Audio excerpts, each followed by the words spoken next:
Hey everybody, Jacob Moore here. Welcome. It is Mental Health Month, and it's such an exciting time for me, for my community at No Stigmas. Mental Health Month is a time when we get to talk about publicly all of these really difficult things like mental health, like mental illness, suicide, things of that nature. And, to have kind of an entire month to use as a platform is just really exciting. So thank you for joining me. This is my very first live talk that I'm doing. And I chose Mental Health Month, because it's a time that's, just really meaningful to me.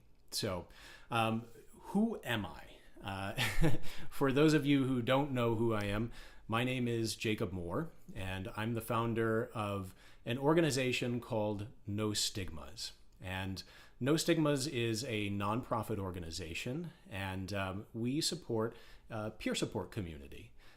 We have a global community of over 50,000 people who are connected. A lot of people live with mental health issues, have lost someone to suicide. And so we're focused on training people, giving them the tools to be able to connect and learn how to practice sustainable self-care, peer support, and advocacy. So some of you also know me from my work in TV and film and are probably confused why I'm talking about mental health, why I'm talking about wellness. But that's part of my background as well, which of course we'll talk about a little bit later. And some of you know me as the wellness guy. That's because I do some private coaching, I do talks about wellness, and so I have that background as well. But some people, just know me as Jake, and that's mostly friends and family. But whatever you call me, please don't call me mean things. But whatever you call me, don't call me an expert. Please don't call me an expert. I am not a doctor. I am not a counselor. I am not a nutritionist. I don't have any fancy letters after my name. In fact, I don't even have a college degree. I know. Why the heck are you even listening to me anyway, right? If you're still here, I want you to know that I'm coming from a lived experience perspective. I'm coming from the perspective of someone who has lived with things, not the perspective of an expert. So what does that mean? That means that I'm kind of with you here in the trenches. I'm going through a lot of the same stuff that you're going through maybe. And, despite maybe some misconceptions out there, just because someone is working in a nonprofit, running a nonprofit, or, high functioning doesn't mean that they're still not struggling. Doesn't mean that they're still not dealing with stuff. So, please don't think that just because I'm here talking to you that I have it all together. I'm still learning, and and that's part of the process here. So, one thing I want to mention is that this is my first live talk like this, and a lot of you may not know me, and so I would appreciate, as you're listening, just understand that I'm learning too. I'm trying to figure this out. I'm trying to figure out these platforms, trying to figure out what it all means. And, I would appreciate a little bit of grace along the way, some understanding that I'm trying to work with the technology, trying to work with my own, mental health issues. And, it's not a seamless process. So, please understand that as well. I'm going to just switch back over here. Excuse me.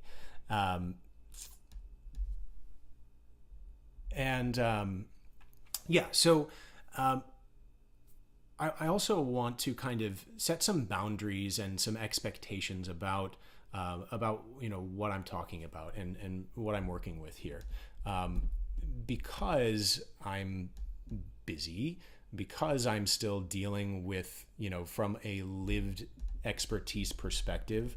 Know that I may not be as regular with this as I'd like. I may not be here, to talk to you guys every week like I would like to, but I'm going to try. I'm going to be traveling and I'm going to have some stuff going on, but I'm going to try to connect. And, I just want you guys to know that. So also know that, I get a lot of messages on social media. People text message me, send me emails about mental health, asking for advice about suicide for loved ones, and things of that nature. And as much as I try to, I cannot respond to every single message that I get. I really want to, and I do read them all. But know that sometimes I may just have to refer you. I may just have to refer you out to No Stigmas, which has an amazing support program, has an amazing education program, and we have a ton of resources for you to view at nostigmas.org. I may also refer you out to a crisis platform like the National Suicide Prevention Lifeline. You can call them at 800-273-TALK. You can also text the crisis text line, No Stigmas, to 741-741. So anytime you can 24/7, 365, you can connect to any of those resources. So I may not be able to answer every single inquiry, every single question out there, but know that I am listening and that there are people out there who are also listening. So why am I doing this? Why am I going live, taking time in the afternoon to connect with you all? And, if I'm not an expert and if I'm not available 24/7, well, here's the thing. I think a lot of the time I'm creating stuff, whether through No Stigmas, in film, and what you're seeing out there is kind of the finished product, the finished project, right?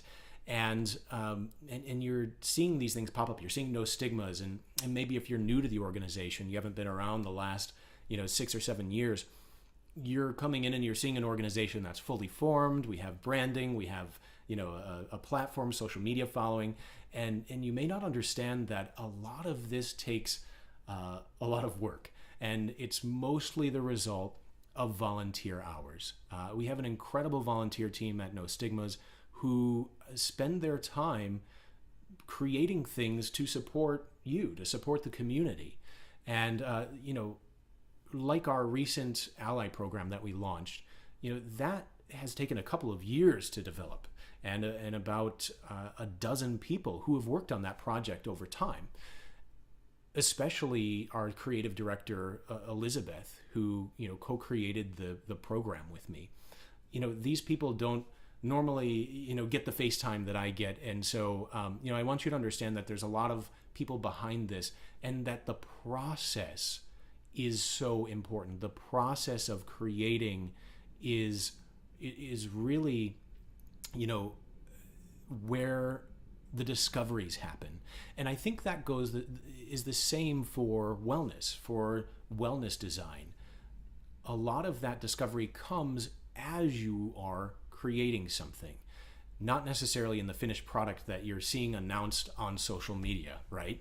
So by kind of inviting you into that process, inviting you into what is being created as it's being created, then hopefully you understand that A, we're all humans, B, that we don't have it all together, that we are kind of in the trenches with you all as well, and that we're a community, and there's even if we don't get to talk every day, even if we don't get to connect, we're still all in this together.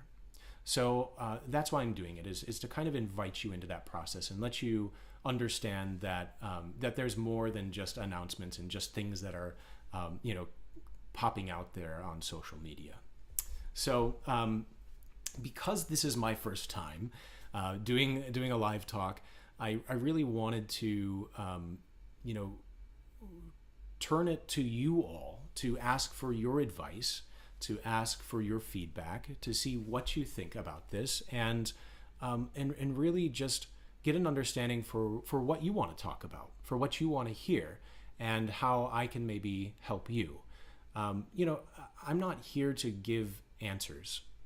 I'm here to invite you into maybe some ideas that you can apply in your own life.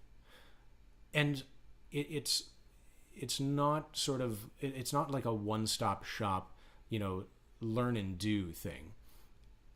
You still have to do the work in your life, in your wellness plan, right? So I'm hoping to kind of invite you into that process, give you some resources, and allow you to take it from there and do what you can with it, do what you will with it, right? And as you're doing that, I want you to talk with your professionals. I want you to talk with your doctors, with your counselors. I want you to talk with your peer supporters and connect with them and bounce ideas off of them. Ask them what they think about the things that we talk about, the things that you discover when you're doing searches and when you're talking with other peers, and see what they think. And then I want to invite you into the human experiment of it all. And I want you to try some of this and see how it works, understanding that you may not get it right the first time. And that's okay. That's okay. So to help facilitate that, I've invited my assistant, Anna, to help with monitoring some of the comments, some of the Q&A that we might have throughout this live talk. So Anna's in Bogota, Colombia. She's amazing. She is basically monitoring all the feeds to grab what she can and relay it back to me, so that hopefully I can I can answer some of these questions that you might have. So I'm going to make sure that I have this up, and she's Anna's saying she's having some technical difficulties, so we'll see if she's able to connect or not. But so one of the questions that I get quite often is, why did I start No Stigmas?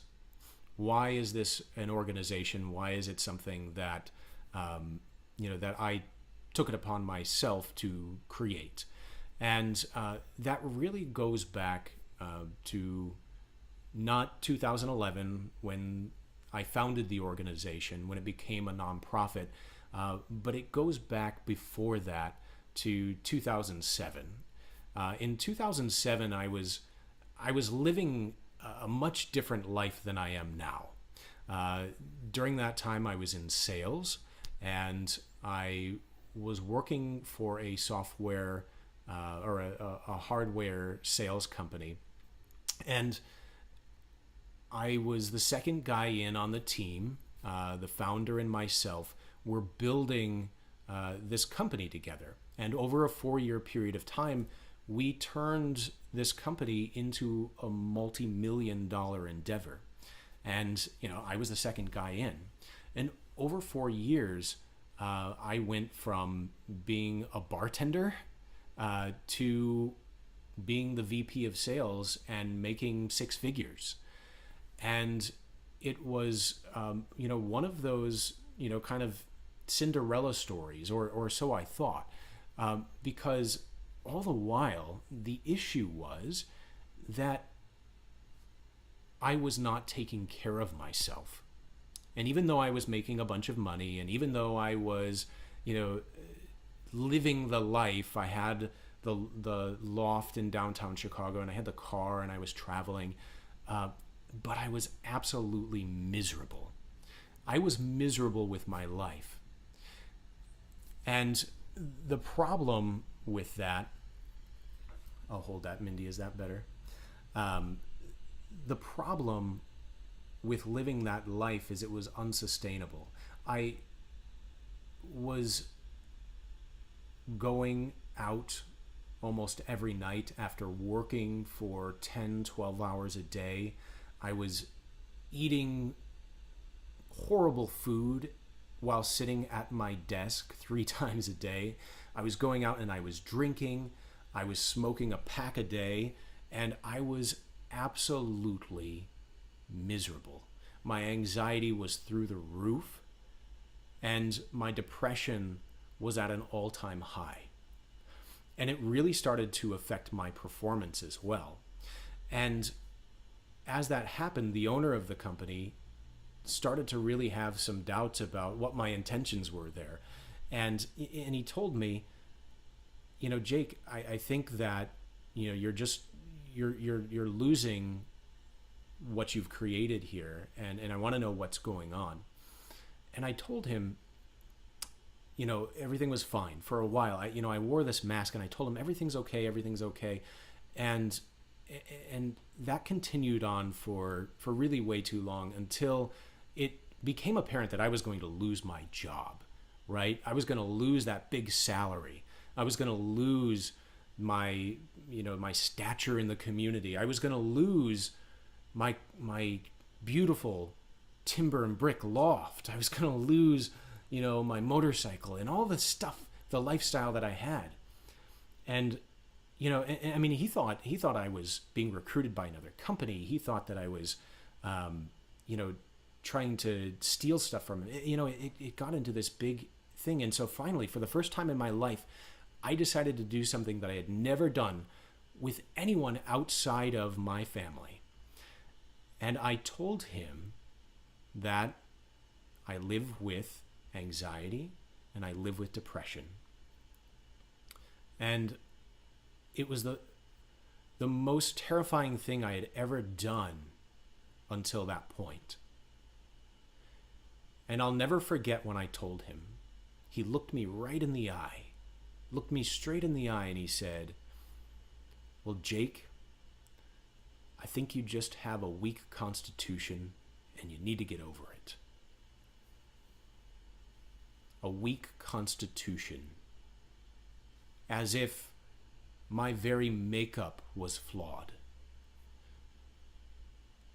And that really shook me to my core.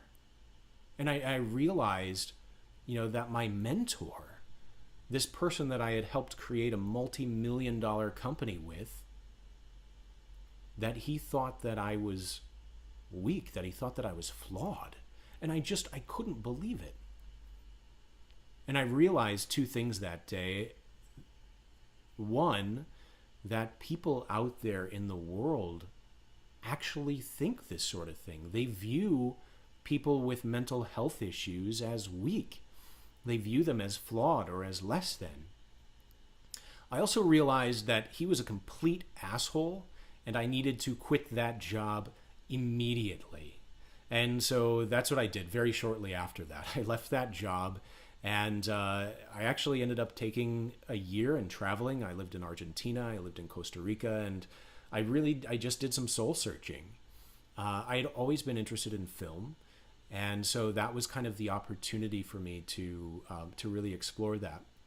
But more importantly, I decided to start to explore my own mental health. And as I was doing that, I was going to doctors, I was talking with the experts. I saw a half a dozen different counselors and doctors over a period of years, and I was prescribed 26 different combinations of pharmaceuticals over the years, all trying to fix my mental health. And none of it was a solution. None of it was the fix that I was looking for. And, so I started reaching out and I started asking people, well, what are you doing? What is it that is helping you? And, what can I do? And as I started doing that, as I started reaching out, I started to understand that I wasn't alone, that there were people out there in the world who go through similar things as what I go through. And it was the first time in my life where I didn't feel completely alone. And it was really just a beautiful, beautiful feeling. But the idea for No Stigmas really came when I started sharing my story. So, like everybody else, I took to Facebook to share my story, and I started looking on Facebook groups and looking for people who had been through similar experiences as me. And when I started sharing my story, this magical thing happened. People would open up and share their story as well. People would thank me. People would feel so grateful that I took the time to share my story with them. And I realized that there was something really important there. And there was a peer support element there that I was missing in my life. And so that's when I created No Stigmas. That's when I created that forum for people to connect. And it started out just as that story sharing element, and from there it grew. And as it grew very organically, we started to have a presence on social media, and then from there it really grew into what it is today, which is an organization that has over 55,000 people connected to it worldwide, and people who are providing peer support to one another. So that was really the start of it, but as I always say, my story really, and the story of No Stigmas, goes back before, sharing my story, back before my boss telling me that, I had a weak constitution.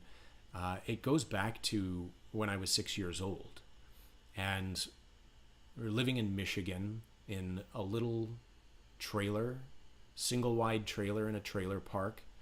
And my birth father had moved out. He moved out for yet again. And he, was someone who lives with, alcoholism and who had trouble with the law.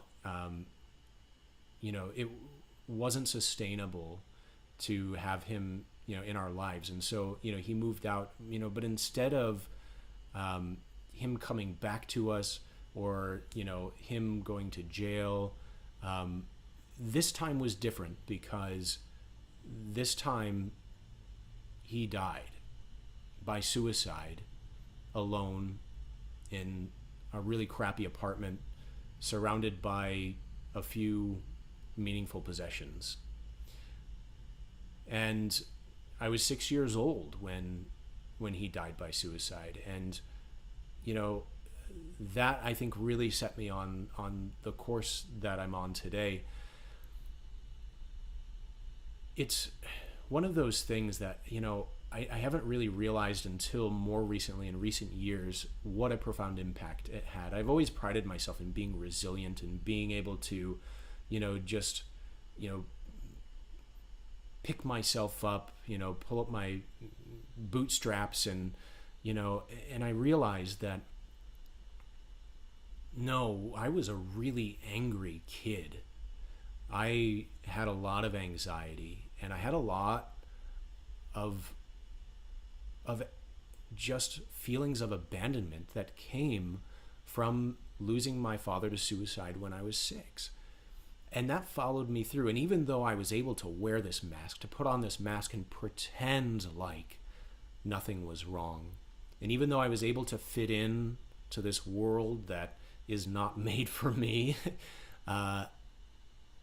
it still affected me. It still shook me to my core. And now I realize that a lot of my behaviors, a lot of my habits, the good and the bad, came from that time. And I think growing up, I felt like there was really something wrong with me. I felt like all of these feelings that I had in my body, these phantom pains, feeling like I was going to die, like I couldn't breathe, like I was having a heart attack, all of this stuff, I thought that there was something seriously wrong with me. And the way that I explained it away, was that I was some sort of human experiment. I was some sort of government experiment. They, cooked me up in a lab, put me into a family, and then just let me go to see how I would interact in the real world. And I actually thought this when I was a kid. I had this paranoia that I wasn't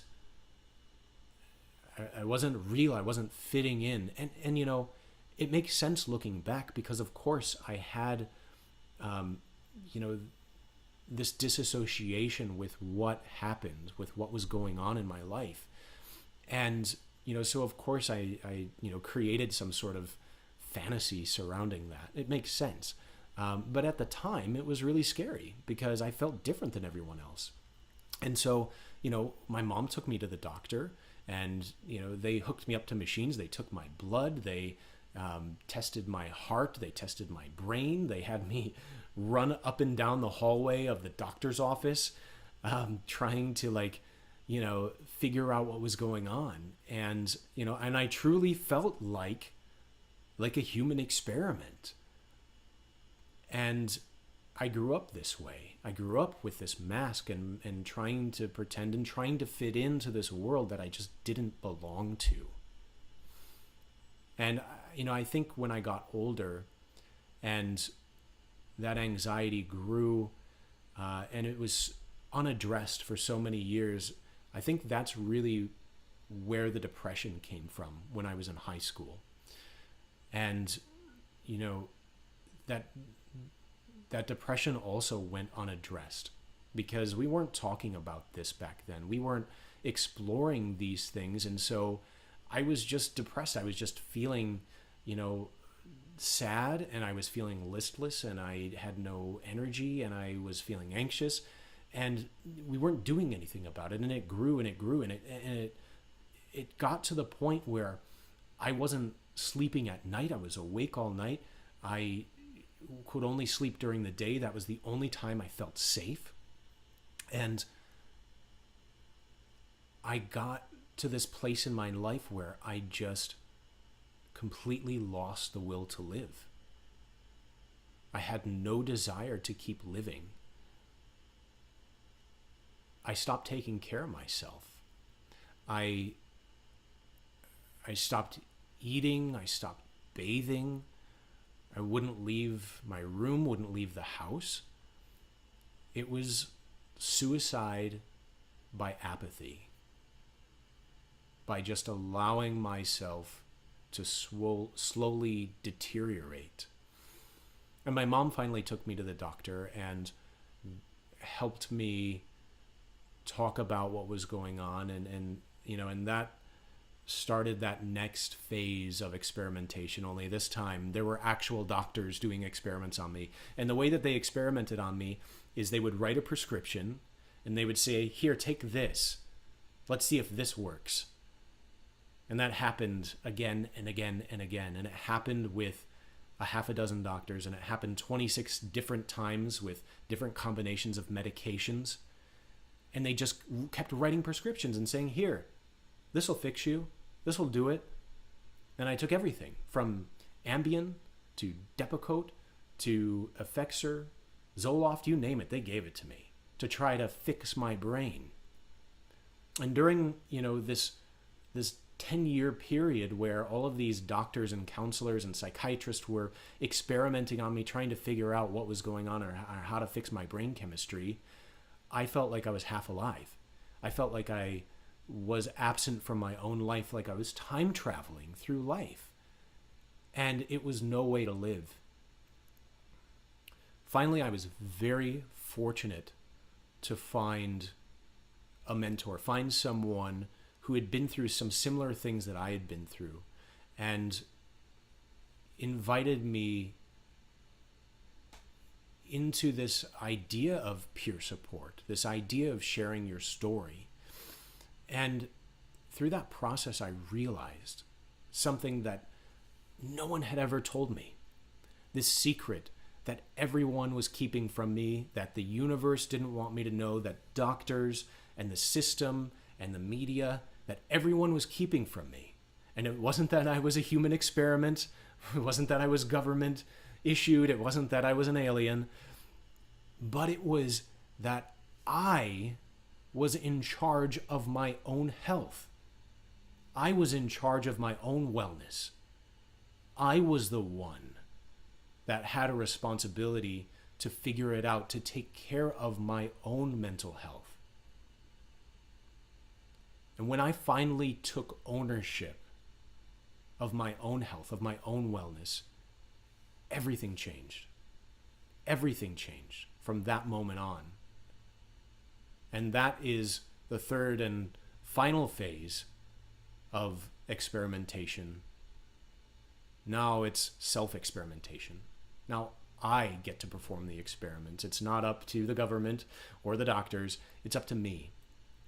And it's so empowering to be able to say that I am in charge of my own mental health.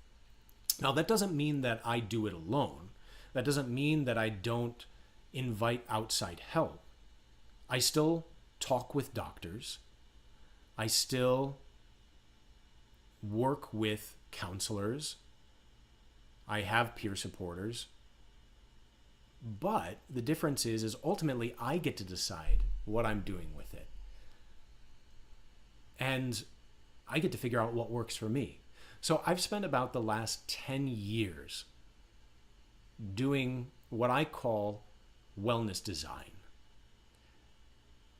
Trial and error, figuring it out what works for me. And what I've come up with is a combination of 5 different elements that really helps me sustain my mental health. And that's really what I hope to achieve through these talks. I know that was a really long introduction to that, but my hope is that I can share some of the ideas that I've learned. Again, I don't have solutions. I can't fix you, but hopefully if I share a little bit of my experiences and some of the tools that I put in my tool belt, that might help you discover some things that work for you. So what I'd love from everyone who's listening today, I appreciate you being here, and what I'd love is your feedback. Leave some comments on things that you're interested in talking about, things that you want to hear about.